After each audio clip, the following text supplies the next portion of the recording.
Hola, soy Arantxa, soy responsable de marketing en Betún Games y bueno, llevo más de 6 años especializada en el marketing digital y bueno, en todo este mundillo digital.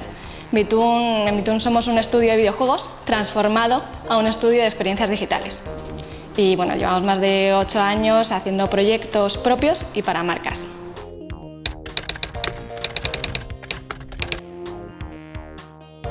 La gamificación tiene muchas definiciones y algunas son un poco complejas.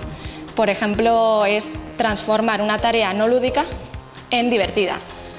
Es que hacer que una tarea que es aburrida sea motivadora. Pero bueno, simplificando, que es una forma en la que me gusta explicarlo mucho, es subir escaleras de forma divertida. Esta es una acción que hicieron en Estocolmo hace como 2 o 3 años y pintaron unas escaleras como un piano en una estación de metro y además hicieron que tuviera sonidos. Entonces se comprobó que la gente que iba a subir las escaleras optaba un 60% más a escaleras a pie, directamente en el piano, que escaleras mecánicas, porque les resultaba divertido y motivador poder subir las escaleras de una forma diferente. Eso es lo que es más o menos la gamificación.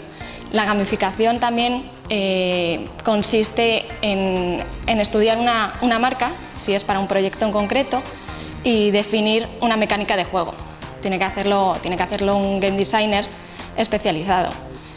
Lo que hacemos es estudiar la empresa, una necesidad, se definen una serie de acciones que tiene que hacer el usuario para que participe, unos puntos, unas recompensas y todo en base a un modelo de negocio o a unos resultados que queremos conseguir.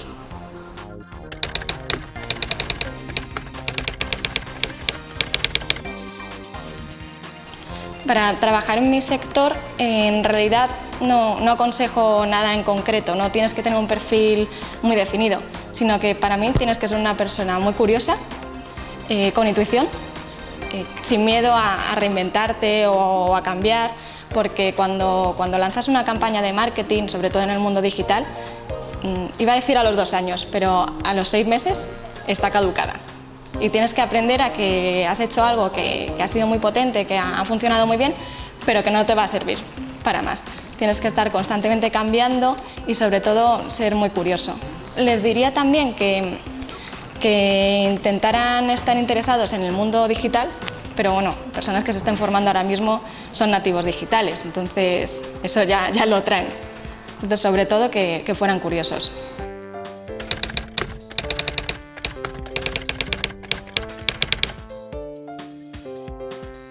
Depende del rol que quieras adoptar. Por ejemplo, pues estudiar publicidad, marketing, investigación de mercados, programación, diseño gráfico. Yo, por ejemplo, en mi caso, estudié administración de empresas, investigación de mercados y luego ya me especialicé en marketing con un máster. Pero de casualidad acabé en una agencia de marketing digital que me permitió formarme y aprender lo que realmente me gustaba de este mundillo digital y sobre todo les diría que no tuvieran miedo a cambiar de disciplina o a cambiar de sector o a buscar lo que realmente les apasiona. Sobre todo tienen que ser personas con muchas ganas de hacer tareas diferentes todos los días y de atreverse a dar ideas y a trabajar en equipo.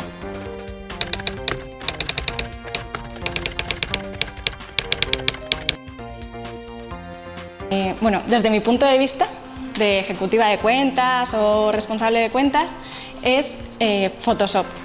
Siempre pido Photoshop. Muchas veces a los diseñadores les gusta más trabajar en Illustrator, y yo lo sé, pero normalmente es Photoshop e Illustrator. Y PowerPoint, porque claro, los de marketing pedimos PowerPoint, aunque no les guste. Sobre todo son esas herramientas.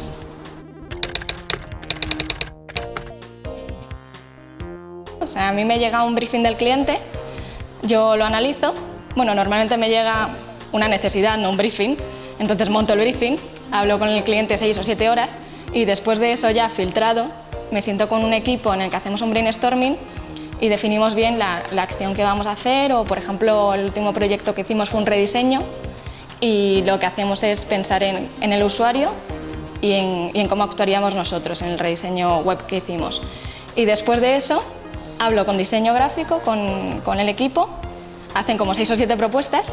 Yo tengo mucha suerte porque a lo largo de mi carrera me he encontrado con diseñadores gráficos con los que he conectado muy bien y entonces con una idea directamente ya saben plasmarlo y se nota ese feeling. Y después, ya cuando llega de diseño gráfico, lo paso a programación, a front-end, y después ellos lo maquetan y lo paso a back, que son los que ya programan la base de datos. Y después de eso, se lanza el proyecto, lo probamos y ya lo lanzamos y lo ve el cliente.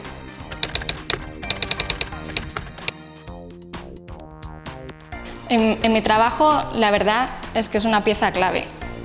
No necesariamente una persona muy creativa que esté sacando ideas constantemente, sino una persona que lo que hemos comentado, que se atreva a equivocarse, a dar ideas, a estar en un brainstorming y que si yo le digo que no a una idea, porque yo muchas veces voy de parte del cliente, que no le afecte, ¿no? Que se atreva a dar ideas, porque de 1000 ideas va a surgir una que va a ser buenísima, va a ser el proyecto. Y bueno, creativos tenemos que ser todos en realidad y sobre todo abiertos de mente a que hay nuevas ideas y que entre todos con un trabajo de equipo siempre salen mejores soluciones para los clientes.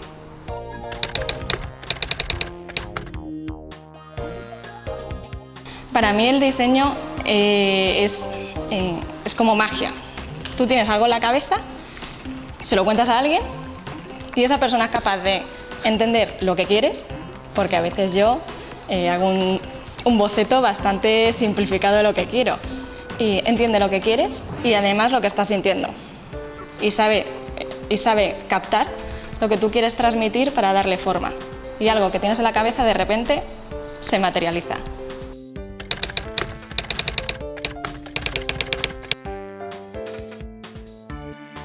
Para una agencia especializada en gamificación creo que no hace falta una estructura concreta, sino un equipo multidisciplinar, que cada uno tenga un perfil, sepa aportar algo diferente y más o menos trabaje con los demás. Tiene que ser muy colaborativo, porque son proyectos con los que nos ilusionamos mucho y si alguien del equipo no está ilusionado, la verdad es que se va en picado.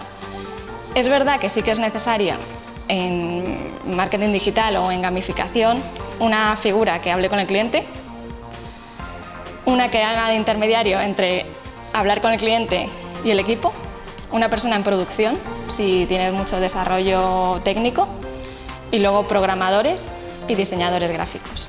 Una figura que es muy importante y que creo que a lo largo de los años ha ido cobrando más y más importancia es la figura del experto en usabilidad. Que eso, por ejemplo, nosotros lo hacemos desde el departamento de diseño, y esa persona que sabe analizar qué necesitan los usuarios y cómo se comportan, aporta muchísimo a todo el equipo.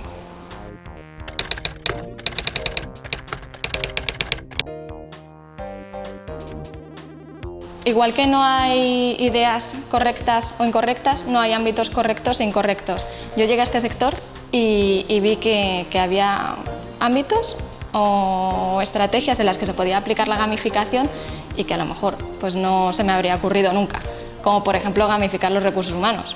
Tenemos un proyecto en Bitun que se llama el método Arqué y lo que hacemos es que en un call center las personas que están dando feedback sobre los registros que han conseguido, las llamadas o bueno, esas tareas que no son tan divertidas del trabajo en el que tienes que ir anotando tu performance y tu evolución, lo que hicimos fue plantearles una interfaz con barcos que según vas cumpliendo tus objetivos vas mejorando tu barco. Genera competitividad, genera un poco de diversión y es una forma un poco diferente de esa tarea que no es muy divertida de picar los datos de tu actividad en el trabajo. Y eso me sorprendió mucho. Pero vamos, lo he visto en ámbitos de marketing, investigación de mercados, educación, está creciendo mucho y creo que en realidad nos puede sorprender en cualquier ámbito que a lo mejor ahora ni nos lo imaginamos.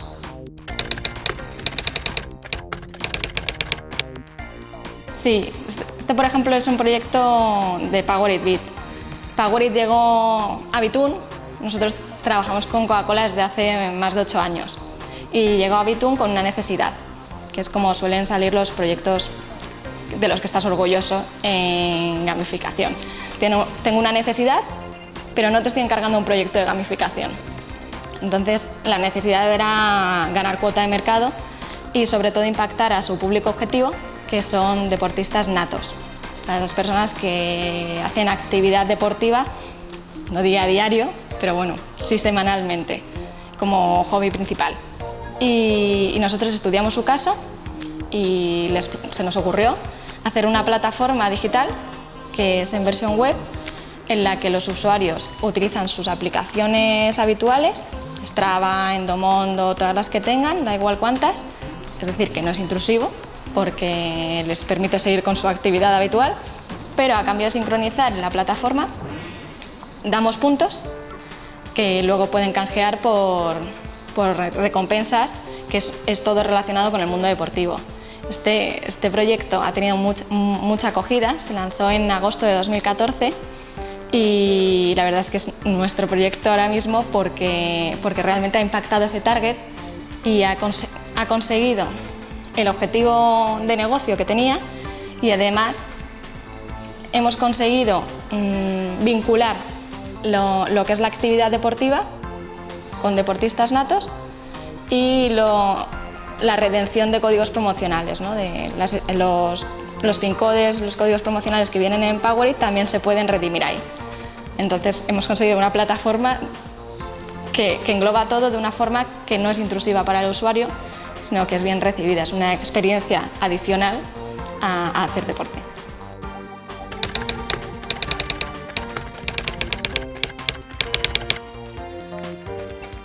Por ejemplo, Coca-Cola, tenemos varios proyectos con ellos, algunos han sido juegos.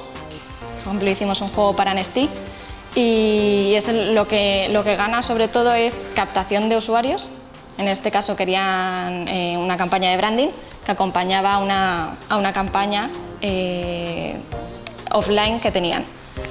Y bueno, con eso nos pidieron un juego que lo fuimos desarrollando y sobre todo su retorno en este caso era notoriedad y branding, un poco de la marca, y captación de usuarios. Muchas veces buscan una captación de usuarios para una base de datos y luego poder desarrollar la parte relacional.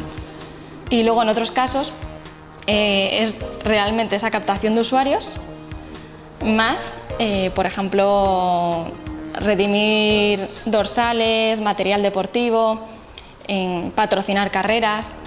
Powerit Bit, por ejemplo, también ha servido mucho para generar patrocinios, porque claro, los eventos deportivos se ven reflejados en la plataforma y más o menos, o sea, esos son los objetivos: captación de clientes y fidelización.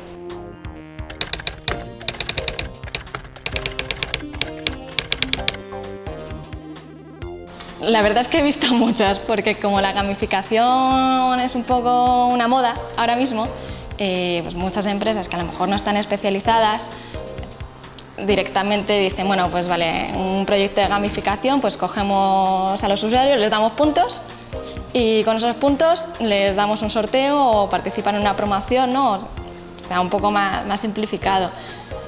Por suerte o por desgracia, en Bitun empezamos como un estudio de videojuegos, entonces ya la mecánica de juego ya era inherente a nosotros y era en lo que trabajábamos, y en vez de hacer programas estandarizados, lo que hacemos es desarrollar un programa de gamificación o no de gamificación, una experiencia digital para un cliente en concreto, pero siempre teniendo el objetivo como prioridad.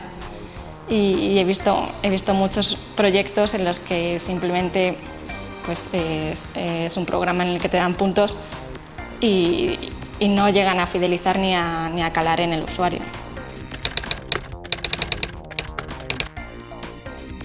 La gamificación, en realidad, para mí ha existido desde siempre. Conocemos miles de programas de fidelización por puntos, todos tenemos miles de tarjetas, y que en realidad pues no sé hasta qué punto ha tenido un ROI o ha sido útil. Entiendo que genera base de datos, pero muchas veces más que generar base de datos molesta a los usuarios. Y esos programas han existido siempre, y eso más o menos es una gamificación simplificada. Creo que en los últimos años ha habido una crisis de compromiso con los usuarios, ¿no? Se veían impactados por muchos canales, ya no recibían de la misma forma la información, y eso ha hecho que evolucione un poco lo que es la gamificación y que nos haya permitido desarrollar estos programas para las marcas, ¿no? Porque buscan una forma diferente de impactar al usuario. Para mí, la gamificación va a existir siempre, probablemente no tenga el mismo nombre, no siga la misma mecánica de juego, pero existirá porque el juego es inherente al ser humano, ¿no? Estamos acostumbrados a jugar, a divertirnos y conseguir que, por ejemplo, unos empleados den feedback de sus horas en un programa y lo den de una forma divertida y además se lo pasen bien, genere competencia sana y puedan sentir más pertenencia, por ejemplo, con la empresa. Para mí eso va a existir siempre, aunque se llame de forma diferente.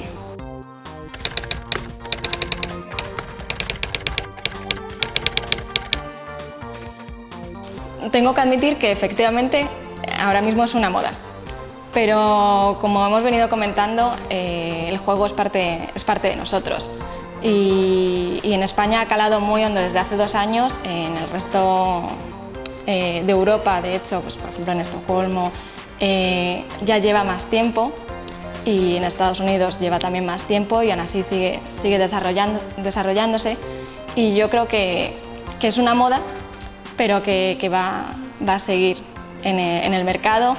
Como hemos dicho, a lo mejor no con el mismo nombre, pero sí estará presente.